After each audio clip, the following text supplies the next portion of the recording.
The elves, commenced Daddy, were playing in a garden one morning just at the break of day when all the flowers were opening their sleepy heads, and the ones which had not been sleeping were looking about them more brightly than ever. "Good morning, flowers," said the elves. The flowers nodded their heads and smiled and waved about in the warm breeze. But the elves heard some very strange sounds, not quite like the talk of the flowers, for to the elves and fairies, you know, there is a flower language, and a flower's way of talking. What could these other sounds mean? They asked each other. "We'll tell you," said these voices. "We're the weeds, and some of us are beautiful, but all of us are strong. Yes, we're so strong that no matter how they try to dig us up and throw us away, we're up again in no time.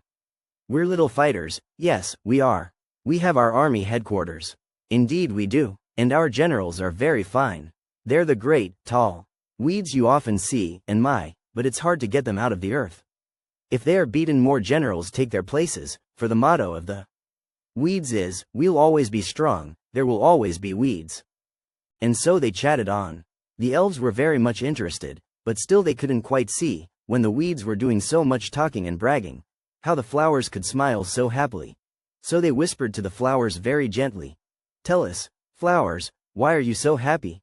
Then in lovely, soft rustling voices the flowers said, "We are going to have a book written about us today.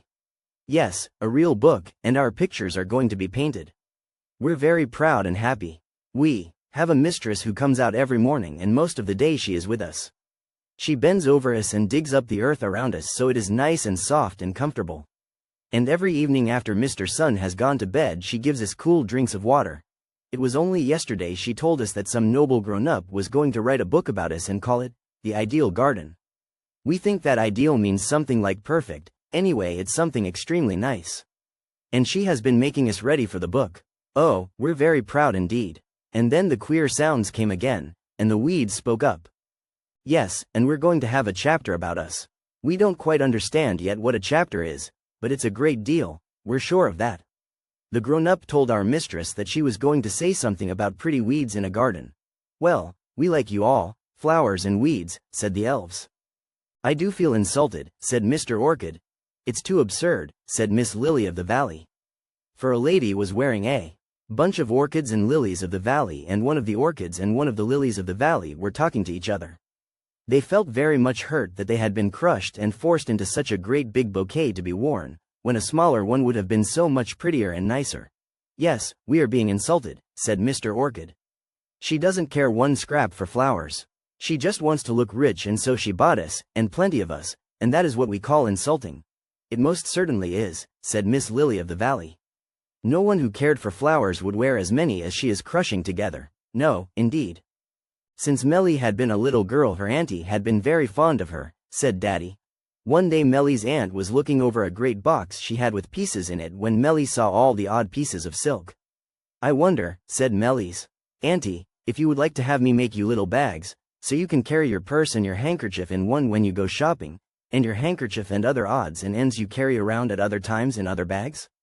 I could make you so many bags of so many different colors. Some, you see, could be yellow, some blue, some pink, some gray, some orange, some purple, some tan, some rose, some green, some white." So that was the way Melly's bags came about, and her auntie on her birthday and Christmas always gave her a few new bags made from the old silk. How gay and pretty they were, and how Melly loved them. Now one evening Melly had gone to sleep and the bags were talking. "Ah," said the bag of pale blue, "I'm but a baby. I am only a few years old." "And I'm very old," said a little plaid bag. "I belong to her grandmother." "Well," said a purple bag, "it does seem funny to see the world again. It's nice to be young once more. Why, I was getting so used to the darkness of the piece box that I actually blinked, at least as much as a bag can blink, when I first got out again. And isn't it fun," said the green bag, "to see so many things? I went on a picnic yesterday, and a piece of bacon got into me in some way or other, a nice little crummy piece. Well, I did feel funny. I felt like a person having breakfast. I must say I didn't eat it up. I'm not fond of eating, mostly because I'm without a mouth and a stomach, but it is fun to go to so many different places and to see what is going on in different places. I'm so glad I was made," said the rose bag. "I'm going to a dancing party this afternoon. They'll have ice cream there and I'll hear all the children play and laugh and I'll hear them say, "Oh, Melly, which bag have you got with you today?" And then I will be shown. We're the lucky little pieces of silk who are seeing the world for a second time, ended the yellow bag. They may not think the spider is a curious creature, though again they may think so, said Mr. Spider, for I am sure I cannot keep track of what they think. But last summer I was attracted to a house which looked rather cool and comfortable and as though the people who lived in it had gone away and left the blinds down. Now when I say I was attracted to the house I mean that the house looked attractive to me and so I went there. I went in first through a crack under the door. I looked about me when I got inside and I thought to myself, dear me, I have the whole place to myself. But I found that a number of spider friends and cousins had come to the house too. Well, they said, upon seeing me, have you come to this hotel to board? It's really quite good, meals are fine, we've found a number of delicious little creatures to nibble at. Yes, I said, I've come to this hotel to board, but I won't pay my board. Oh, won't you? Said they. I will not, I answered. I do not pay board. It's a foolish thing to do, a waste of time, and besides I haven't the money. I wouldn't pay board for anything, for it spoils people. Yes, they think they can do anything when they charge board. They can be rude and only give you so much of this and so much of that, and they have to watch over you to see that you don't eat more than you are allowed.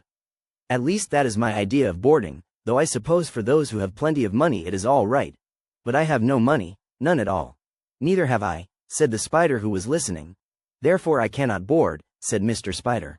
Well, as I was saying, my relatives and friends talked to me and when I said that I wouldn't pay my board they said, oh, that is quite all right, Mr. Spider, none of us do. Besides, we feel sure the people who have gone away will be glad if they hear that some of the spider family are watching over their house in their absence. So I settled down, but after a time I began to feel as though I would like to be busy. Everyone around me was working. And one day one of the other spiders said to me, Mr. Spider, did you bring your work? Yes indeed, I answered, I have it here with me. Then, of course, I thought I would choose a good spinning table or spinning chair, or some place where I would be comfortable and cozy. A spinning. Just as I was thinking about it I happened to take a look at a telephone upon a table. There will I go, I said to the others. But, they told me, the telephone is a modern thing and spinning is an old thing to do. Well, I answered, I will mix the old and the new, I will work around the modern telephone. I will spin a web so when the people come back they will have to talk through Spiderland in order to talk to their friends. I follow you so that people can tell the time by me, said the sundial. And how am I able to tell time for them? All owing to you. I depend upon you to help me tell the time, for you cast your shadow over me, and people know just the hour of the day it is. There is the sunflower which is named after you, continued the sundial. It is so called because it is so bright and golden and it is big too. That is so, said the sun. I am very fond of the sunflower. And think of all the flowers, like the marigold and the morning glories, which open when you arise, and go to sleep, closing their eyes, when you go to bed. Then there is the sunfish, so named because he is round and fat and supposed to be slightly like the sun in shape. I had never heard the reason for his name before, said Mr. Sun. Thanks for telling me. The sundial moved a little and so did Mr. Sun, for the time was going on. Then there is the sun gem, continued the sundial. He is the hummingbird, you know, and he has such glorious bright colors that they have named him after you. I never knew that before, said Mr. Sun. How very interesting. Pray go on. There are the sun opals, beautiful stones, and sun perch, like the sunfish family. There are sun plants and sun ferns. Indeed, beamed the sun. And there are sunshades, continued the sundial. Oh dear, said the sun, people use those to keep me out of their eyes, don't they? Yes, that is so, said the sundial. Dear me, I didn't mean to say anything about sunshades. And there is sun fever and sunstroke. Oh dear, dear, dear, said the sun, growing very red and angry. They are horrible things people get when their heads ache and they feel quite miserable.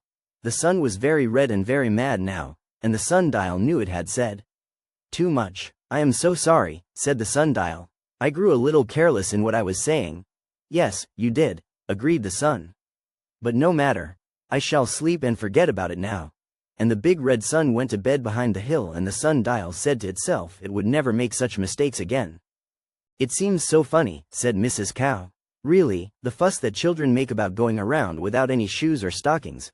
I don't mean they make a fuss about going without Gracious, no, they love not to wear shoes and stockings.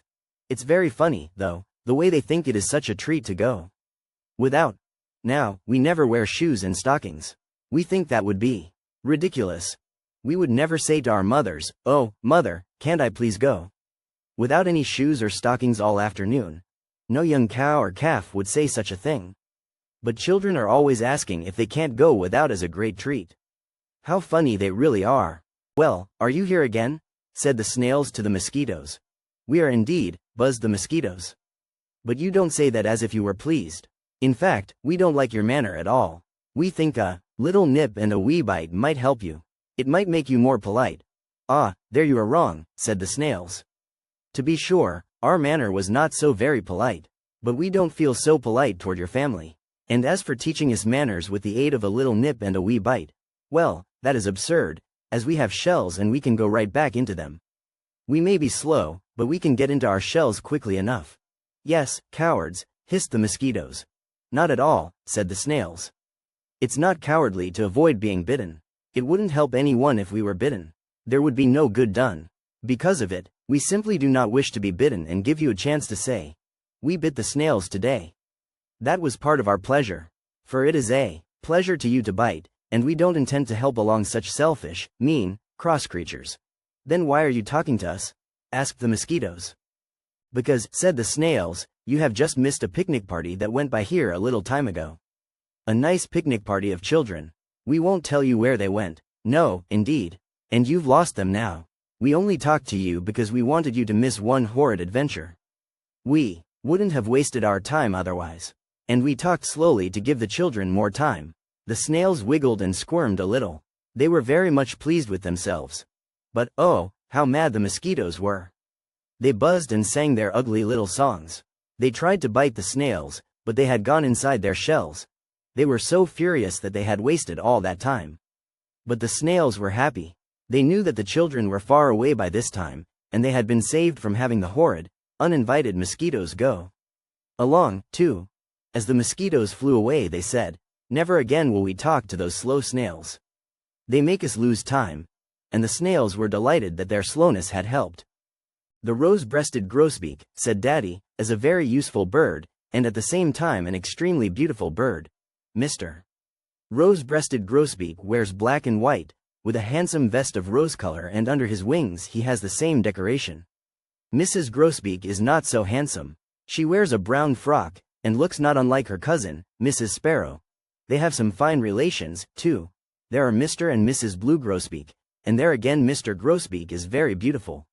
He wears a deep blue suit and his shoulders are trimmed with chestnut-colored feathers. Mrs. Grosbeak is of grayish-brown and grayish-white, having the top side of the first color, and the bottom side of the second color. Then there are the Evening Grosbeak family. Mrs. Evening Grosbeak is paler than her husband, but their coloring is not so different from each other as in the other members of the Grosbeak family. The Evening Grosbeaks are of brown and yellow with touches of very dark brown and white-tipped wings. And we mustn't forget the Pine Grosbeak family. Mr. Pine Grosbeak is of a wonderful shade of red, while Mrs. Grosbeak is yellow and gray in her coloring.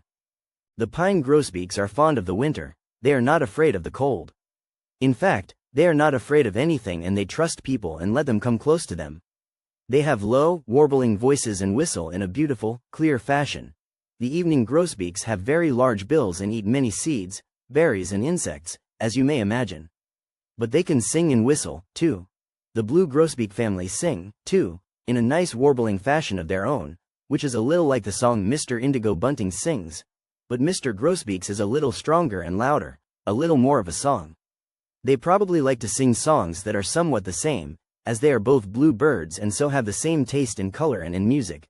But it is of Mr. Rose-breasted Grosbeak that I want to tell you, for he is not only beautiful, but, as I said, he is very useful. And he can sing, too. Oh, how Mr. Rose-breasted Grosbeak can sing! He chirps in low, deep and lovely tones, and he sings from morning to night in the most glorious manner. But he does a great deal else besides singing. He helps the farmer and the owner of the orchard. Yes, said a Mr. Rose-breasted Grosbeak to his mate, many, many years ago, I am not going to be satisfied just to be beautiful and to have a nice voice. What is it you want to do? Asked Mrs. Rose-breasted Grosbeak. I will have to think about it a little, he answered. And then after he had thought a time he said, "I have it." "Tell me," chirped Mrs. Rose-breasted Grosbeak. "We will help the farmer and the owner of the orchard. We will destroy bad bugs and insects which would hurt the crop. We can easily change our diet so that these things will taste delicious to us. And we will be doing some good work, too. It's horrible to be lazy and beautiful and rich and superior. It's much more interesting to be busy and see things finished that we've done ourselves." Mrs. Rose-breasted Grosbeak agreed, and thought they would enjoy life a great deal more by being busy.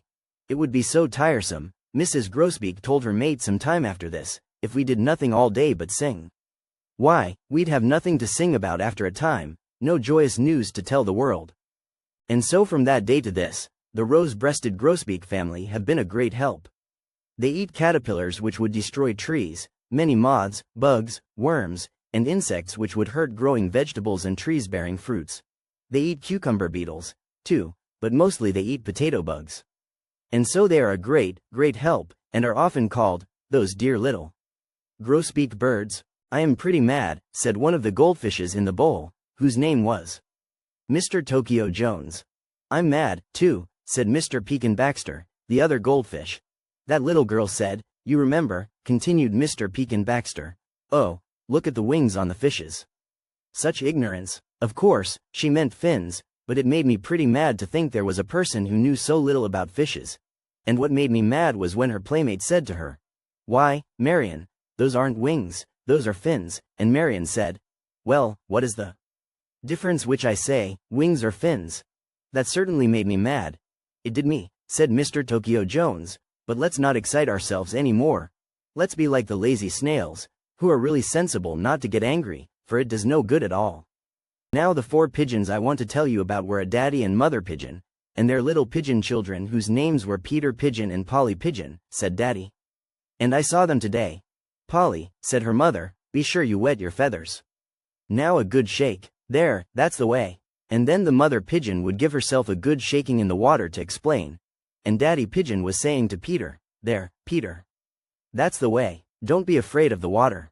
A bath will do you good. And the day is warm, the sun is shining, and we'll get good and warm after this. Our feathers will be warm in no time." Now, Peter and Polly Pigeon were being told just how to bathe in the best way by their fond parents. But it was not hard for them to learn. They had lots of fun spattering each other, and they played all sorts of games.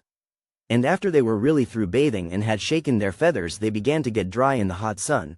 Polly and Peter Pigeon were quite sleepy, after their playing, bathing, splashing and spattering, and they began to coo very softly before going to sleep. But as they were just dozing off, Mother Pigeon said, "If we're all good pigeons, the Fairy Queen, who looks after pigeons, too, will come and whisper in the ears of children to give us breadcrumbs. She will tell them that in the hot days of summer we like little cooling drinks which they can put in pans and saucers around their yards and on their porches. Yes, the Fairy Queen will tell them all that, if we're good pigeons." Of course Polly and Peter made up their minds they would be very good indeed so as to receive the rewards about which the Fairy Queen would whisper to the children. And in case she hasn't already told you, I want to let you know that it will make her happy to think of children all over the world, when the warm weather comes, thinking of the little creatures who can't turn on the faucet and get a good cool drink of water, but who must wait for the rain, are kind people.